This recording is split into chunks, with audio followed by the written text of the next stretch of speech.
Hello అండి. ఈరోజు కాకరకాయ చట్నీ ఎలా ప్రిపేర్ చేసుకోవాలో చూపించబోతున్నాను. ఒక్కసారి ఇలా ట్రై చేసి చూడండి, చాలా బాగుంటుంది టేస్ట్. మా ఇంటి పక్కన ఒక ఆంటీ ఉంటుందండి. ఆమె చాలా బాగా చేస్తుంది చట్నీస్ అన్నీ కూడా. అందులో ఒకటి ఈ కాకరకాయ చట్నీ.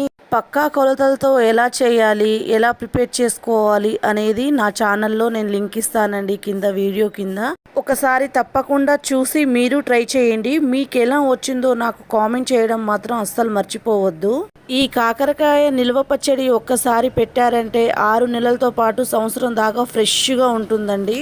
వేడి వేడి అన్నంలో కొంచెం నెయ్యేసుకొని ఈ చట్నీ తింటుంటే చాలా బాగుంటుంది. మా హస్బెండ్కి అలా తినడం అంటే చాలా ఇష్టం. మీలో ఎంతమంది కాకరకాయ పచ్చడి తింటారు, ఎంతమంది కాకరకాయ చట్నీ పెడతారో నాకు చెప్పండి. మీలో ఎంతమందికి కాకరకాయ అంటే నచ్చదో, కూరలు కానీ చట్నీస్ కానీ నచ్చని వాళ్ళు నాకు కామెంట్ చేయండి. ఈ వీడియో నచ్చితే